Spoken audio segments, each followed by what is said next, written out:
জানিয়ে দিব আমাদের হাতে থাকা সর্বশেষ গুরুত্বপূর্ণ আপডেট। বাংলা সংবাদ। উপদেষ্টা মাহফুজকে লক্ষ্য করে ভুয়া ভুয়া স্লোগান, বোতল নিক্ষেপ, ভয়াবহ উত্তেজনা শুরু হয়েছে বাংলাদেশ রাজনৈতিক প্রেক্ষাপটে। দেশ আবারও উত্তেজনায় চরম বিপাকে সরকার। জানিয়ে দিব এ বিষয়ে বিস্তারিত সংবাদে। এরপর জানিয়ে দিব আওয়ামী লীগের খবর প্রকাশ করলে 2 থেকে 7 বছর শাস্তি। তাই যারা ভুয়া সংবাদ প্রকাশে অনর্গল সোশ্যাল মিডিয়ায় হাসিনার জয় জয়কার করছেন তাদেরকে হুঁশিয়ার করা হচ্ছে, তাদের কিন্তু ধরলে আর নিস্তার নেই। পাছায় লাল ডিমের বদলে গরম ডিম ঢুকাবে। এরপর জানিয়ে দিব ঢাকা বিশ্ববিদ্যালয় ছাত্রদল নেতা হত্যায় গ্রেপ্তারকৃতদের নিয়ে চাঞ্চল্যকর তথ্য। আরো জানিয়ে দেব মাহফুজকে বোতল নিক্ষেপে তীব্র প্রতিক্রিয়া জানালেন হাসনাত। এবং জানিয়ে দেব এক গ্রামে 3 দিন ধরে সংঘর্ষ, যা জানা গেল। সর্বশেষ জানিয়ে দিব চল চল যমুনা যাই, এই রাজনীতি আর হতে দেব না, তথ্য উপদেষ্টার বক্তব্য।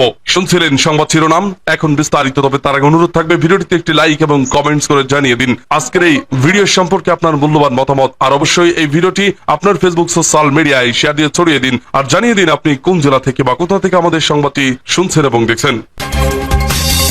উপদেষ্টা মাহফুজকে লক্ষ্য করে ভুয়া ভুয়া স্লোগান, বোতল নিক্ষেপ। 3 দাবিতে প্রধান উপদেষ্টা অধ্যাপক ডক্টর মোহাম্মদ ইউনূসের বাসভবনমুখী জগন্নাথ বিশ্ববিদ্যালয়ের শিক্ষার্থীদের বাধা দেয় পুলিশ। পরে শিক্ষার্থীরা কাকরাইল মসজিদ ক্রসিং মোড়ে অবস্থান নেন। শিক্ষার্থীরা অবস্থান কর্মসূচির মধ্যেই বৃষ্টি শুরু হওয়ার পরেও সড়ক ছেড়ে যাননি তারা। দাবি আদায় না হওয়া পর্যন্ত কর্মসূচি চালিয়ে যাওয়ার ঘোষণা দিয়েছেন জগন্নাথ বিশ্ববিদ্যালয়ের শিক্ষক ও শিক্ষার্থীরা। এদিকে শিক্ষার্থীদের বিষয়ে যমুনায় যান বিশ্ববিদ্যালয়টির উপাচার্য সহ একটি দল। পরে রাতে উপদেষ্টা মাহফুজকে সঙ্গে নিয়ে শিক্ষার্থীদের সামনে উপস্থিত হন জবি উপাচার্য অধ্যাপক ডক্টর রেজাউল করিম। এ সময় মাহফুজ কথা বলতে গিয়ে আন্দোলনে একটু উস্কানি হয়েছে বললে শিক্ষার্থীরা ভুয়া ভুয়া স্লোগান দিতে থাকেন। পরে তার মাথার উপরে এসে একটি প্লাস্টিকের বোতল পড়ে। আজ বুধবার রাত 10:15টার দিকে শিক্ষার্থীদের সঙ্গে কথা বলতে আসলে তারা এই ভুয়া ভুয়া বলে স্লোগান দিতে থাকেন। তবে কে বা কারা বোতল নিক্ষেপ করছে তা জানা যায়নি। যমুনা থেকে বের হয়ে জগন্নাথ বিশ্ববিদ্যালয় উপাচার্য অধ্যাপক ডক্টর রেজাউল করিম বলেন, আমরা মঙ্গলবার শিক্ষার্থীদের 3 দফা দাবি নিয়ে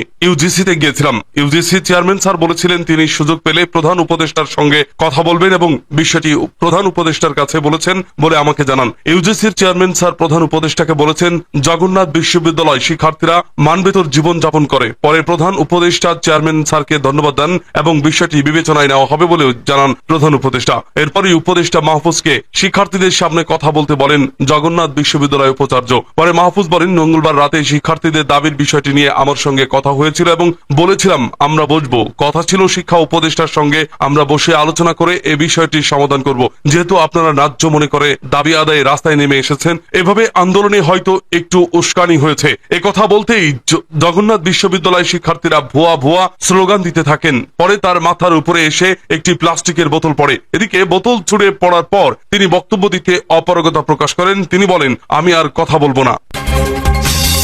আওয়ামী লীগের খবর প্রকাশ করলে 2 থেকে 7 বছর শাস্তি। অন্তর্বর্তীকালীন সরকার সন্ত্রাস বিরোধী সংশোধন অধ্যাদেশ 2025 গেজেট আকারে প্রকাশ করেছে, যার মাধ্যমে বাংলাদেশ আওয়ামী লীগের সব ধরনের রাজনৈতিক কার্যক্রম নিষিদ্ধ ঘোষণা করা হয়েছে। প্রকাশিত গেজেট অনুযায়ী 2009 সালের 16 নম্বর আইনের ধারা 20-এর খ উপধারা 1-এর দফা উমতে বলা হয়েছে, উক্ত সত্তা কর্তৃক বা উহার পক্ষে বা সমর্থনে যে কোনো প্রেস বিবৃতির প্রকাশনা বা মুদ্রণ কিংবা গণমাধ্যম, অনলাইন, সামাজিক যোগাযোগ মাধ্যম বা অন্য যে কোনো মাধ্যমে যে কোনো ধরনের প্রচারণা অথবা মিছিল, সভা, সমাবেশ, সংবাদ সম্মেলন আয়োজন কিংবা জনসম্মুখে বক্তৃতা প্রদান নিষিদ্ধ করিবে। অর্থাৎ এই আইনের আওতায় আওয়ামী লীগ এবং তার পক্ষে সমর্থনে প্রকাশিত যে কোনো প্রচারণা, মিডিয়া কার্যক্রম, জনসমাবেশ, বক্তৃতা কিংবা বিবৃতি দেওয়া পুরোপুরি নিষিদ্ধ করা হয়েছে। আইনজীবী জ্যোতির্ময় বড়ুয়া জানিয়েছেন, সন্ত্রাস বিরোধী অধ্যাদেশ 2025-এ সত্তা শব্দটি ব্যবহার করা হলেও সেটি মূলত সংগঠন বা রাজনৈতিক দলকেই বোঝায়। তার ভাষায় সত্তা শব্দের ইংরেজি হলো এন্টি, আর রাজনৈতিক দলও এটি এন্টি হিসেবে বিবেচিত হয়। সুতরাং কোন এন্টি নিষিদ্ধ করার বিষয়টি আগে থেকেই সন্ত্রাস বিরোধী আইনের 18 ধারায় বলা ছিল। তিনি আরো জানান, পূর্ববর্তী আইনে দলীয় কার্যালয় বন্ধ, সম্পদ জব্দ ইত্যাদি ব্যবস্থা থাকলেও রাজনৈতিক কর্মকাণ্ড নিষিদ্ধ করার বিষয়টি পরিষ্কারভাবে উল্লেখ ছিল না। তবে সংশোধিত অধ্যাদেশ দলটির যাবতীয় কার্যক্রম এমনকি তাদের পক্ষে বা সমর্থনে গণমাধ্যমে খবর ও প্রকাশও নিষিদ্ধ করা হয়েছে। জ্যোতির্ময় বড়ুয়া বলেন, এখন যেহেতু তাদের সব কর্মকাণ্ড নিষিদ্ধ ঘোষণা করা হয়েছে, এর অর্থ দ্বারাই আওয়ামী লীগের কোনো সংবাদ বিবৃতি বা প্রচারণা কোনো গণমাধ্যমেই প্রকাশ করা যাবে না। শাস্তির বিষয়ে আইনজীবী জ্যোতির্ময় বড়ুয়া জানিয়েছেন, সন্ত্রাস বিরোধী সংশোধন অধ্যাদেশ 2025 কেবল রাজনৈতিক দল নিষিদ্ধ করার বিষয় নয়, বরং এর মাধ্যমে গণমাধ্যম এবং সাংবাদিকদের উপর আইনি নিয়ন্ত্রণও কঠোর করা হয়েছে। তিনি বলেন, সন্ত্রাস বিরোধী আইনের ধারা 9-এর 3 উপধারায় আগেই টেলিভিশন, মুদ্রিত সংবাদ ও প্রচার মাধ্যমে নিষিদ্ধ ঘোষিত সত্তার পক্ষে সংবাদ প্রকাশকে অপরাধ হিসেবে চিহ্নিত করা হয়েছিল। সংশোধিত আইনে বিষয়টি আরো স্পষ্ট করে বলা হয়েছে, এই অপরাধের শাস্তি হিসেবে রয়েছে সর্বনিম্ন 2 বছর এবং সর্বোচ্চ 7 বছর কারাদণ্ড, সঙ্গে আর্থিক জরিমানারও বিধান রয়েছে। ঢাকা বিশ্ববিদ্যালয় ছাত্রদল নেতা হত্যায় গ্রেপ্তারকৃতদের নিয়ে চাঞ্চল্যকর তথ্য। ঢাকা বিশ্ববিদ্যালয়ের ছাত্রদল নেতা শাহরিয়ার আলম সাম্য হত্যা মামলায় গ্রেপ্তার 3 জনকে কারাগারে পাঠানো হয়েছে। বুধবার দুপুরে 3 আসামিকে ঢাকার চিফ মেট্রোপলিটন ম্যাজিস্ট্রেট আদালতের হাজতখানায় হাজির করা হয়। এরপর মামলায় তদন্ত কর্মকর্তা শাহবাগ থানার উপপরিদর্শক তৌফিক হাসান তাদের 10 দিনের রিমান্ডে নিতে আবেদন করেন। আবেদনের পরিপ্রেক্ষিতে ঢাকার মহানগর হাকিম জামশেদ আলম তাদের কারাগারে পাঠানোর আদেশ দেন। কারাগারে যাওয়া আসামিরা হলেন মাদারীপুর সদরের ঝাউদি ইউনিয়নের শিমুলতলা এলাকার বাসিন্দা এরশাদ হাওলাদারের ছেলে মোহাম্মদ তামিম হাওলাদার, কালাম সর্দারের ছেলে পলাশ সর্দার ও ডাসার উপজেলার নবগ্রাম ইউনিয়নের বাগমারা এলাকার যতীন্দ্রনাথ মল্লিকের ছেলে সম্রাট মল্লিক। এর আগে মঙ্গলবার রাতে রাজধানীর রাজারবাজার সহ কয়েকটি এলাকা থেকে 3 জনকে গ্রেপ্তার করা হয়। খোঁজ নিয়ে জানা গেছে, এই 3 জনই এলাকায় নানা অপকর্মের সঙ্গে জড়িত ছিল। সরকার পতনের আগে তামিম ও পলাশ গ্রামে নিজ বাড়িতেই থাকত। স্থানীয় আওয়ামী লীগ ও ছাত্রলীগের সঙ্গে চলাফেরা করত বলে জানা গেছে। এছাড়া ডাসার উপজেলার নবগ্রাম শশিকির এলাকার সম্রাট মাদকাসক্ত বলে স্থানীয় একাধিক সূত্র জানিয়েছে।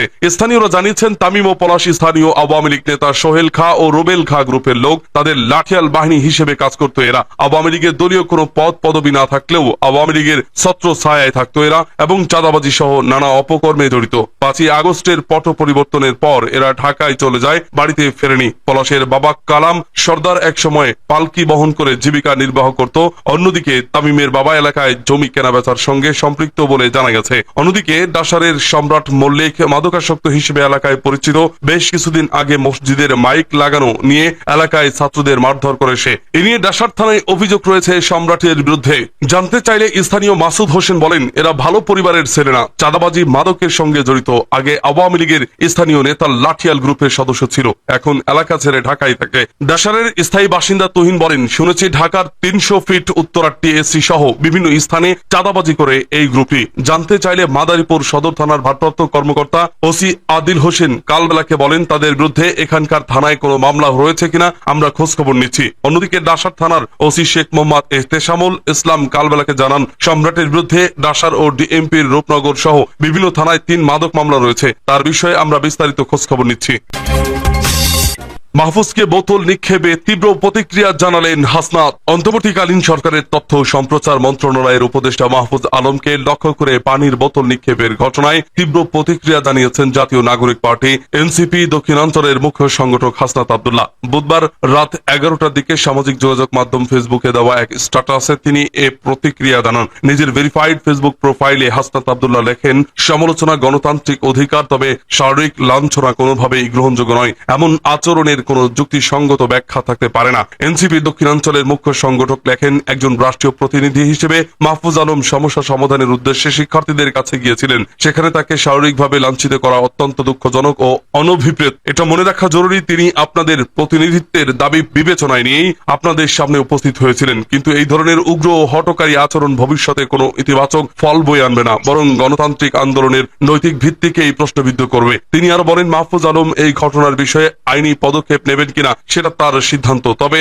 আন্দোলনের নেতৃত্বের উচিত এই ঘটনার জন্য প্রকাশ্যে দুঃখ প্রকাশ করা এবং ভবিষ্যতে এ ধরনের নেকারজনক কর্মকাণ্ড যাতে আর না ঘটে তার নিশ্চয়তা দেওয়া। অন্তর্বর্তী সরকারের ভূমিকা নিয়েও প্রশ্ন তোলে হাসনাত আব্দুল্লাহ। বলেন, ছাত্রদের সামনে উপদেষ্টাদের পাঠিয়ে সংশ্লিষ্ট মন্ত্রণালয় নিজেদের দায়িত্ব এড়িয়ে যাচ্ছে, এমন একটি প্রবণতা স্পষ্টভাবে দেখা যাচ্ছে। জগন্নাথ বিশ্ববিদ্যালয়ের শিক্ষার্থীদের বারবার আশ্বাস দেওয়া হলেও সেই অনুযায়ী কার্যকর পদক্ষেপ এখনো নেওয়া হয়নি। কেন এই দেরি হচ্ছে তা বর্তমান সরকারকে পরিষ্কার করে ব্যাখ্যা করতে হবে।